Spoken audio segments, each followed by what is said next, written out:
शिव कथा में लास्ट चल रहा है, अगले मंगलवार को समाप्त कर लेंगे। आज कुछ भक्तों की रुचि हो रही थी नाचने के लिए, चलो अगले मंगलवार देख रहे हालत थोड़ा जल्दी शुरू कर लेंगे, तो अगली बार समाप्त कर लेंगे। तो आज पिछले मंगलवार बताया था योग क्रियाएं। योग क्रियाएं तुम्हारे सबके शरीर में चलती है, लेकिन तुम्हारे पास चलाने का सुनने का समय नहीं है। जिनके पास समय है वो सुनते हैं। आप में से बहुत भक्त ऐसे हैं जो साधना करते हैं, प्रार्थना भी करते हैं, जाप भी करते हैं, लेकिन कुछ जो नए भक्त आए हैं उनके लिए विशेष है कि वो भी ध्यान करें। सुबह शाम कम से कम 1 घंटा बैठ सके। जल्दी उठ गए तो 2 घंटे बैठ लो, 1.5 बैठ लो, लेकिन 1 घंटा सुबह और 1 शाम कम से कम। 24 घंटे में अगर 2 घंटे ध्यान करोगे तो 22 घंटे तो घर वालों के लिए, गृहस्थी के लिए बच रहे हैं, सोने के लिए, खाने के लिए, घर वालों के लिए। 2 घंटे अपनी आत्मा के लिए दे दो। क्या जाते हैं 2 घंटे? नहीं गुरुजी। अरे जब 22 घंटे शरीर को दे रहे हैं तो 2 घंटे आत्मा को नहीं दे सकते? जो मेन है, तो सब शरीर नहीं हो। जहां तक आवाज जा रही है सब आत्मा सुन रही है। शरीर तो रात्रि में सोता है, लेकिन तुम घूमते हो नहीं? कभी मरे हुए दिखाई देते हैं जो पहले मर गए, कभी जीवित दिखाई देते हैं, कभी अगला दिखाई देता है जो काम होने वाला है, कभी जो पीछे हो गए वो दिखाई देता है। तो 4 पाई में शरीर होता है, आत्मा नहीं। आत्मा तो जब आती है जब तुम्हें होश आता है। चल रहा पता पीछे वाला आगे वाले सबको। आत्मा तब शरीर के अंदर आती है होश में जब तुम्हें होश आता है कि हम 4 पाई पे हैं, मेरा नाम यो है, मेरी पत्नी का नाम यो है, मेरे पति का नाम यो है, मेरे बच्चे का नाम यो है। लेकिन जब होश नहीं हो तो पता रहता है? अरे जब नींद आ जाए पता रहता है क्या? नहीं गुरुजी। पता इसलिए नहीं रहता कि आत्मा शरीर से निकल जाती है, घूमने निकलती है। तो सभी तुम आत्मा हो। शरीर तो बनता है और बिगड़ता है, कुछ समय के लिए मिला, कुछ समय बाद खत्म, फिर मिलेगा, फिर खत्म। तुम खत्म नहीं होगे। तुम में से एक भी नहीं मरने का, ना हम मरने का। मरेगा क्या? शरीर, वो भी नहीं मिटता। मिटता तो कुछ नहीं। जब मिट जाता, शरीर 5 तत्वों से बना है, ये 5 तत्वों में चला जाता तो ये भी नहीं मिटा। आत्मा परमात्मा से बनी है तो ये भी नहीं मिटती। तो प्रकृति है, पत्ते गिरे फिर नए आ गए, फिर गिरे फिर नए आ गए, हर साल गिरते हैं नए बन जाते हैं। तो ऐसे आपका शरीर पत्तों की तरह है, गिरेगा जो अंतरात्मा वो फिर धारण कर लेगा, फिर शरीर गिरेगा जो अंदर आता फिर कोई और धारण कर लेगा। तो शरीर गिरते रहेंगे, आत्मा नहीं मरेगी। इस आत्मा का उद्धार कर लो ना। अरे 1,84,000 योनि में घूमते घूमते भटकते भटकते मनुष्य का शरीर मिला। तो भगवान श्री कृष्ण जी मंजू ऋषि से कह रहे हैं, हे ऋषिवर, इस कलयुग में दशा इतनी खराब होगी, कलयुग में भक्ति से मन काफी हटा मिलेगा। तो ऋषिवर कलयुग की दशा क्या होगी? तो मंजू ऋषि कह रहे हैं कि जो कलयुग में ज्यादा नहीं थोड़ा भी ध्यान करेगा ना, जाप करे, ध्यान करे, मनन करे, तो उसे भगवान सरलता में मिल जाएंगे और युगों से जल्दी मिल जाएंगे। क्यों? विश्वास करने वालों की संख्या कम होगी, शुद्ध खाना खाने वालों की संख्या कम होगी, पूजा करने वालों की संख्या कम होगी, और कुछ की होगी तो हे कृष्ण जी वो ड्रामे वाली होगी, ढोंग वाली होगी, बहकाने वाली होगी, अच्छी वाली पूजा नहीं होगी। अच्छी वाली पूजा कलयुग में जो करेगा उसे थोड़ी पूजा करने में मोक्ष मिल जाएगा। तो हमें ये देखना है कि पूजा अच्छी बनानी है, कहीं ढोंग नहीं करना। पता चला थोड़े दिन पूजा करी, पूरे शुरू हो गए, शक्ति हमारे सिर आ गई, आप पैसा कमा लें, ये पूजा नहीं, ये विनाश हो जाएगा। पूजा करनी है, दिखानी नहीं है, और इधर उधर बतानी भी नहीं है कि 2 घंटे पूजा करी और 4 घंटे बताने में लगा दी। 2 घंटे पूजा करती हूँ, बहुत पूजा करती हूँ, सुबह में 1 घंटा करती हूँ, शाम करती हूँ, भैया मैं तो बहुत पूजा करता हूँ। पता चला यहाँ बैठे भाई चर्चा कर रहे, तो करी तो थी 2 घंटे और आप अटैच कर दिया 4 घंटे, तो 2 घंटे तो भगवान जी के ऊपर चढ़ गए, फिर दर्शन नहीं करेंगे। शक्ति कुछ बताए तो सबसे बताते नहीं फिरेंगे। शक्ति दर्शन वेद शास्त्रों में लिखा है केवल अपने गुरु जी से बताए। माता पिता अगर पुजारी है तो बताए, वरना उनसे भी ना बताए। पुजारी से बताए, पुजारी से हरेक से ना बताए, वरना शक्ति दर्शन देना बंद कर देंगे। भगवान नहीं चाहते कि मेरे दर्शनों का कोई ढोल बजाता फिरे। अर्जुन को दर्शन दिए थे विराट रूप के, तो बताया था हे सखा तुझे अभी बुला लूंगा, अगर बुलाऊंगा नहीं तो मेरी ढोल बोलता फिरेगा, जैसे मैं दिखाई दिया हूं सबको बताता फिरेगा। तो श्री कृष्ण जी से उपमन्यु ऋषि कह रहे हैं, एक आना कलयुग में जो भी पूजा करेगा उसे भगवान जल्दी मिलेंगे। क्यों? गंदा खाने पीने वाले अधिक होंगे, गंदी सोच वाले अधिक होंगे, और जो सतयुग द्वापर त्रेता में बताया था, द्वापर में बताया, त्रेता में सतयुग आज है। खाना पीना जब शुद्ध हो जाए तभी भक्ति अपना लाभ देती है। कोई रात दिन भक्ति करे और खाना पीना शुद्ध न करे, हत्या करे, समझ लेना हमारी पूजा हमें फल नहीं देगी, देगी भी तो थोड़ा बहुत। राक्षस जब पूजा करते थे तो गंदा खाना सारा त्याग देते थे और अच्छा भी त्याग देते, शरीर को सुखा देते, हड्डियों का ढांचा बना देते, तब भगवान जी प्रसन्न होते थे। ऐसा नहीं था कि घोर तपस्या राक्षस कर रहे हैं और मुर्गा भी खा रहे, अंडे भी खा रहे, बकरा भी खा रहे, तो भगवान प्रसन्न हो गए, आज तक नहीं हुए। जिस राक्षस ने भी पूजा की, देवताओं ने की, मानवों ने की, जब उसने अपने शरीर को कष्ट दिया तब भगवान प्रसन्न हुए। अभी बताई थी कथा कि धरा देवी ने जब स्तन काट के बनिया को दे दिए तब भगवान खुश हुए। अगर वो भी टाल मार जाती कि मेरे पास तो कुछ है और नहीं, खा लिया, किसी और घर चले जाओ, मेरे घर पास है कुछ नहीं है, तो भगवान जी पर फेल करके अपने घर चले, फेल कर देते कि आज ही फेल हो गए। मेरे लिए कुछ मेहनत नहीं करी इसने, लेकिन मेहनत करी ऐसी करी कि अपना शरीर दांव पे लगा दिया। तो दूसरे के शरीर को काट के खाओगे तो तुम कभी पुजारी नहीं बन सकते। अपने शरीर को कष्ट दोगे तो तपस्वी जरूर बन जाओ। अपने शरीर से मेहनत करोगे तो तपस्वी बन जाओगे, और दूसरे की बलि दोगे तो तपस्वी नहीं बन सकते। पूजा रात दिन करो, सिर पटकते पटकते फोड़ दो, सिर पटक पटक के खून निकाल दो, ब्लड निकाल दो। भगवान कहेंगे दुष्ट तेरा नहीं है, ये तेरा खून नहीं है, जो तुमने हत्या कर करके खाया उनका खून है। तेरा ख्याल क्यों करो, तेरा जब है ही नहीं। अपना अगर निकाल देना तो इतना सब भगवान इतना सब निकाल दो तो भी ध्यान रखेंगे। तो उपमन्यु ऋषि कथा सुना रहे हैं, एक आना योग साधना कलयुग में करने वाले कम होंगे, लेकिन जो होंगे उन्हें भगवान सरलता से मिल जाएंगे।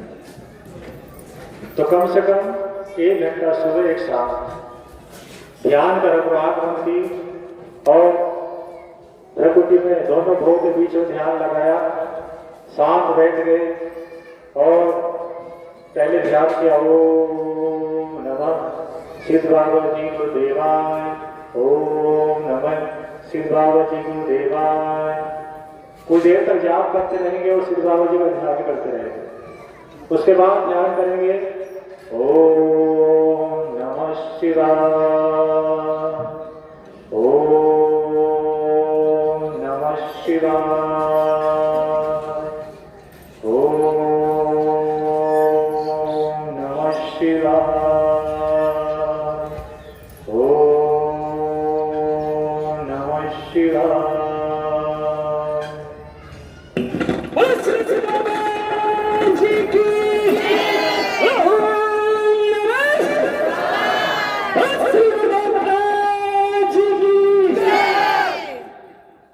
जब ध्यान करेंगे ना दोनों भोग के बीच में जहां तिलक लगाते हैं और मन से जाप करोगे तो ऐसा लगेगा तुम नहीं हो। ये शरीर इतने ऊपर से नीचे देख रहा हूं, इस शरीर का बोध नहीं रहेगा, लगेगा हवा में उड़ रहा, अंदर वाला शरीर निकल जाएगा। स्थूल शरीर जो तुम्हारे शरीर के अंदर है आत्मा, वो शरीर बनाएगी और इस शरीर से बनकर ऊपर चली जाएगी। तब लगेगा कि गुरुदेव के पास पहुंचने से हमें क्या मिला। वो मिला जो सब कुछ बेचने के बाद नहीं मिलता, राजा बनने के बाद नहीं मिलता, राष्ट्रपति प्रधानमंत्री के बाद नहीं मिलता।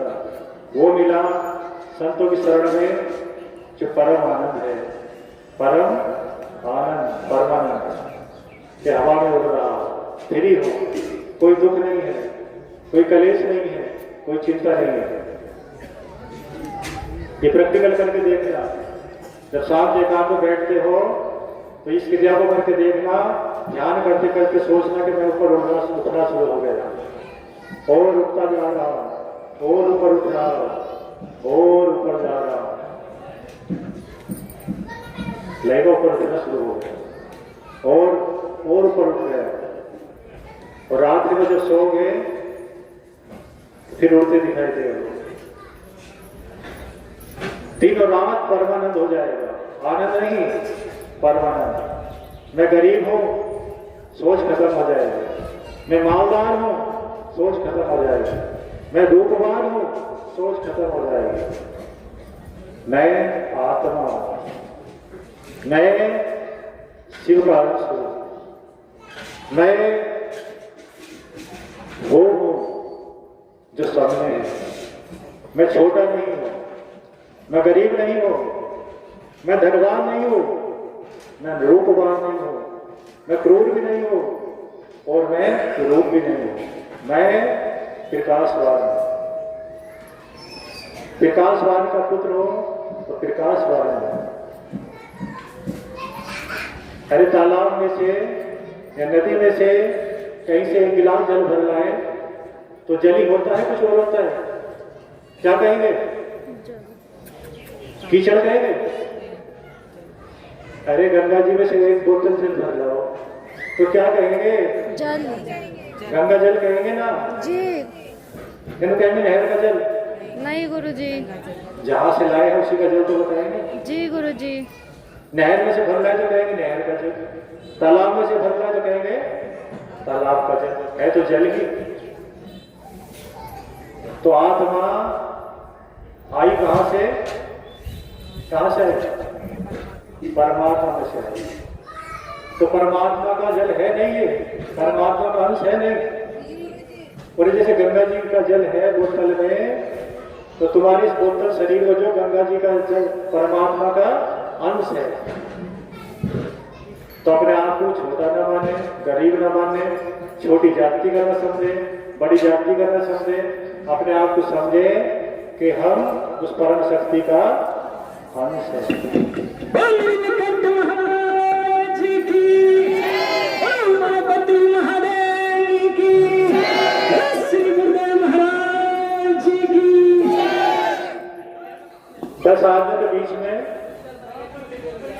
गंगा जल की बोतल लगी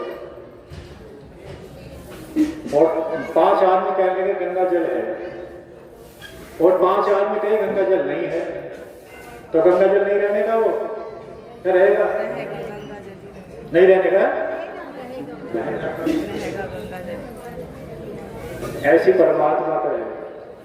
आप में से कुछ कहे परमात्मा है और कोई भक्त है नहीं, कुछ नहीं है, परमात्मा नहीं है, तो क्या परमात्मा नहीं रहने के? रहेंगे। अरे वही मूर्ख है ना जो गंगा जल नहीं बता दिया। जिन्हें मालूम है उन्हें पता गंगा जी में सिलाए थे गंगा जल है, लेकिन जिन्हें मालूम नहीं आया 5 साल उन्हें पता गंगा जल नहीं जोड़े में सिलाए थे, उन्हें मालूम नहीं, उन्होंने देखा नहीं था, उन्होंने पता नहीं किया था और वो उनके साथ गए भी नहीं। तो जो योग साधना नहीं करते, पूजा नहीं करते, पाठ नहीं करते, जाप नहीं करते, वो कहते हैं भगवान नहीं है। कितनी अजीब बात है। अरे है ना जी? जी गुरु जी। जो करते हैं वो तो कहते हैं, जो पूजा करते हैं, साधना करते हैं, तपस्या करते हैं, वो कहते हैं भगवान है, और जो कुछ नहीं करते वो कहते नहीं है। अरे जो उन्होंने तपस्या की उन्हें कहना चाहिए नहीं है तो नहीं है, लेकिन उन्हें एक भी नहीं कह रहे। वेद, 18 पुराण, 6 शास्त्र, गीता, रामायण, ऋषि, महर्षि, देव ऋषि, ब्रह्म ऋषि कोई नहीं कह रहा कि भगवान नहीं है। कोई थोड़ी सी पूजा कर रहा है वो भी कह रहे हैं भगवान है, और जो नहीं कर रहे वो कह रहा नहीं है। तो क्या कहेंगे उसे? क्या नाम हो सकता है उसका? अंश तो भगवान का है, लेकिन उसे अपने आप पर विश्वास नहीं कि मैं हूं कौन। उसे विश्वास नहीं है मैं कौन हूं। अगर वो समझ जाए मैं कौन हूं तो कभी नहीं कहेगा भगवान नहीं है। तो कितना भी जोर लगाए कोई भगवान नहीं है, रात दिन एक कर दे भगवान नहीं है, लेकिन साबित नहीं कर सकता भगवान नहीं है। और जो पूजा करते हैं वो साबित कर देंगे कि भगवान है।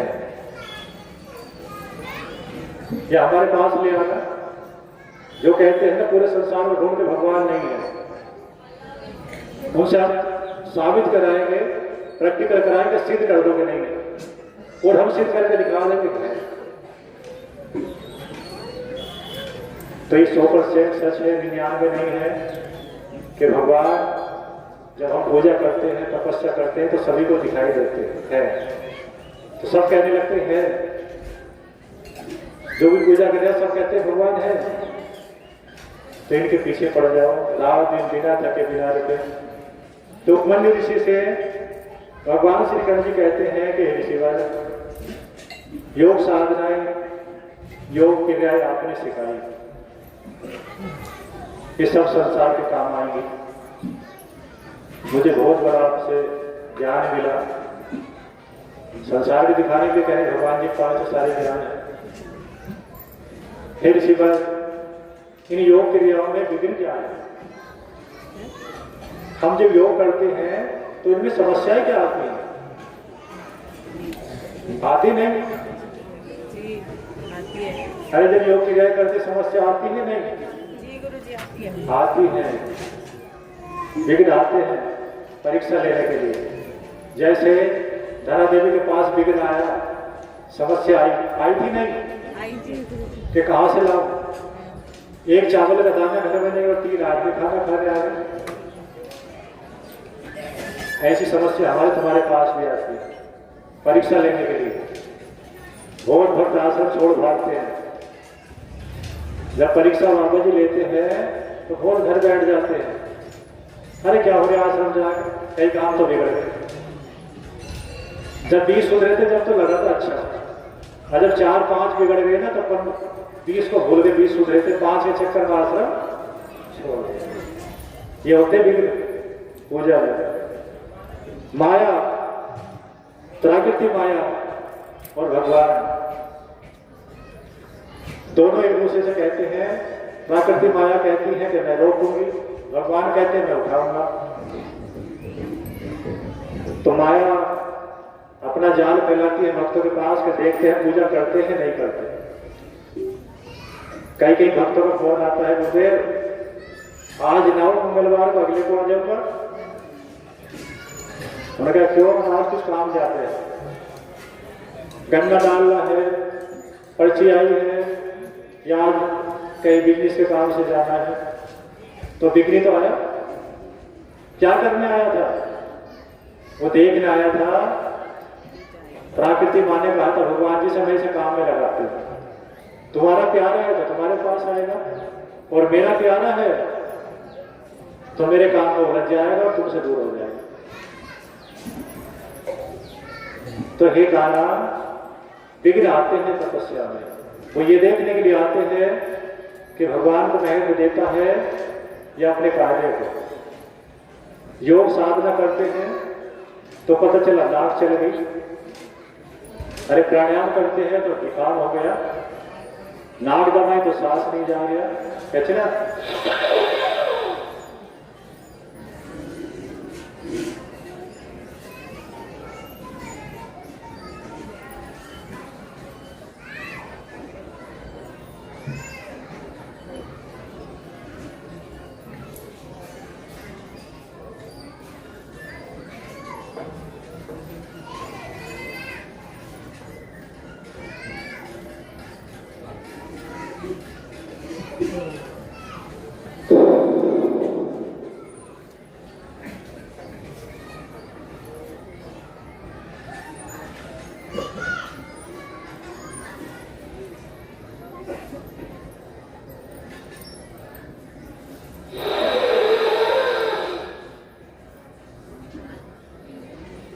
बताया था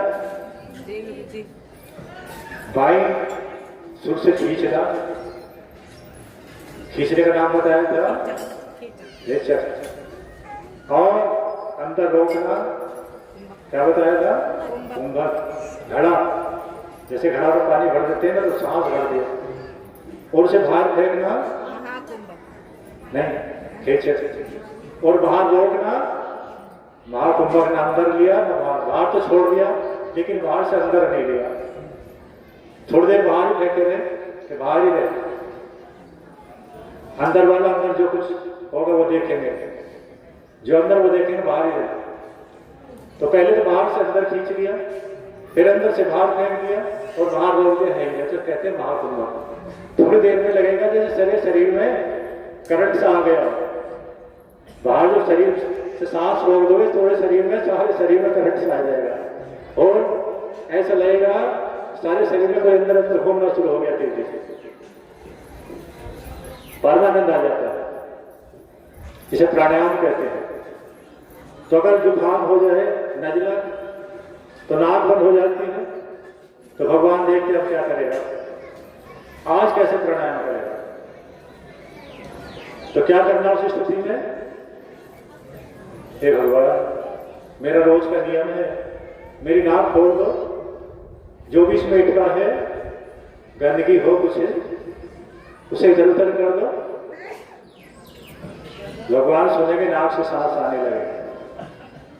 एक क्रिया और है, ज्यादा नाक बंद है, सांस नीचे ऊपर हो ही नहीं पा रहा, मुंह से लेना पड़ रहा, तो दोनों हाथों को मिलाओ, जैसे मारते हैं ना, ऐसे दोनों हाथ फैला कर, और जल भर लो और नाक डुबो लो, नाक के दोनों से उस जल में भर कर लो और सांस खींचो ऊपर जोर से, एकदम जल यहाँ टकराएगा और तुम्हारी नाक खुल जाएगी।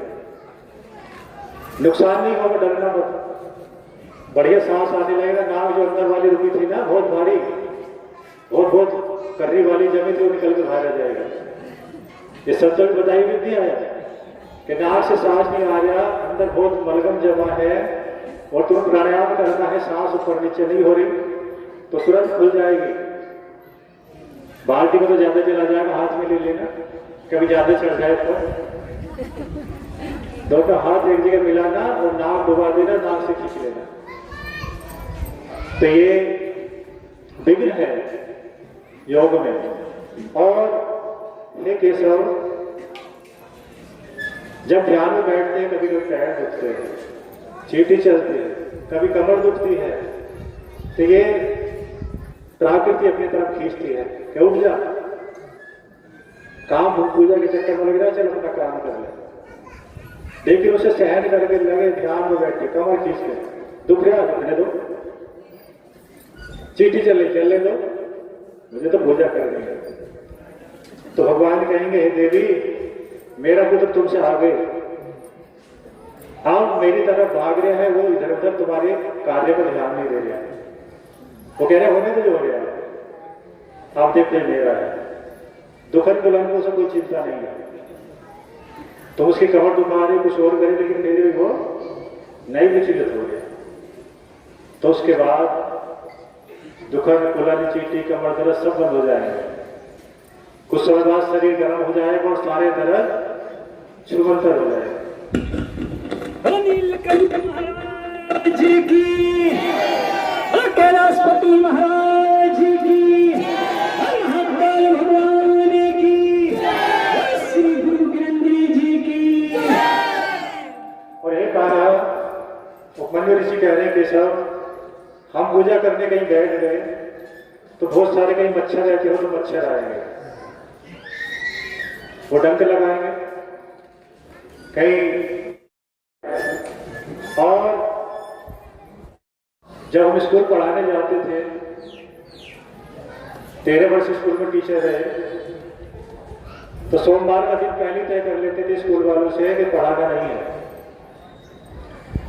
रविवार की तो छुट्टी रहती थी, सोमवार में हम पूजा करते हैं आश्रम में, और अगर आप स्कूल बुलाओगे तो पढ़ाने कहीं आगे नहीं, बच्चों को लेकर तो आ जाएंगे।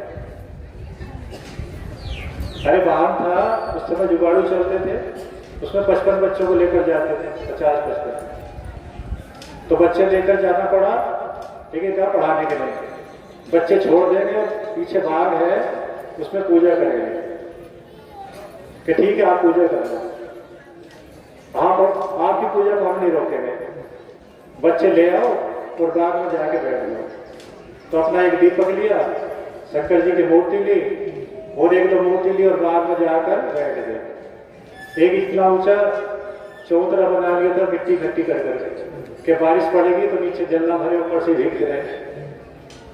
तो उस पर बैठ जाते थे जाकर, सुबह को बैठ कर जब घंटी की छुट्टी, घंटी बजी छुट्टी की तभी आते थे। जब पता चला कि छुट्टी की घंटी लग गई तब अपना बोरे बिस्तर इकट्ठा करके बच्चों को लेकर घर आ जाते थे। अगले दिन पढ़ाते थे सोमवार में। तो बाग में इतने मच्छर थे, आम का बाग था, बढ़िया वाली ठंड थी, लेकिन बढ़िया वाले मच्छर भी थे। जैसे बैठे इतने मच्छर आए कि भगाए कर देंगे, बैठने नहीं देंगे। हम समझ गए प्रकृति माता कह रही है बेटे भगाए कर देंगे। हम भी अड़ गए माता जी सारा बिलट निकाल लो, हम भी बैठ गए, इन मच्छरों को सारा पिला दो, लेकिन हम भी जब छुट्टी की घंटी लगेगी तभी जाए। अब आंखें खोले तो सारे शरीर पर बैठे। तो क्या काम करा, दीपक जलाया, धूप बत्ती लगाई और आंख बंद करी और बैठ गए कि जितना पीना पी लो। तो हम बैठ गए, आंखें खोली, जब ध्यान खोला तो दूर तक भी मच्छर नहीं थे, एक भी शरीर पर नहीं था। तो कहाँ गए, अरे कहाँ चले गए, शिव ने भगा दिया। पहले वो डराने के लिए आए थे, डर गए तो पूजा खत्म, और नहीं डरे तो पूजा हो गई।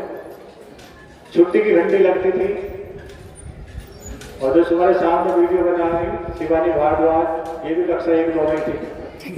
ये बच्चे इकट्ठे होकर भागते, चलो गुरु जी को लिवा के लाए। बच्चों की लाइन छुट्टी होते बाहर की तरफ भागती थी, तो कोई हमारी मूर्ति पकड़ता था, कोई गोरी पकड़ता था, बंदी, और गुरु जी को चले गए। जुगाड़ में बच्चे बैठाए और उनके घर छोड़ गए। फिर शाम को आश्रम आ गए। तो शक्ति है, करके देखो पूजा।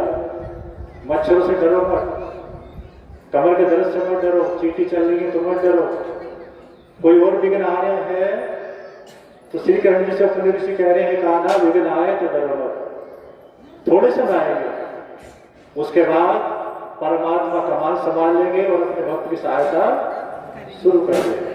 बोलो श्री कृष्ण भगवान की, और राधा रानी माता की, और श्री गुरुदेव महाराज की।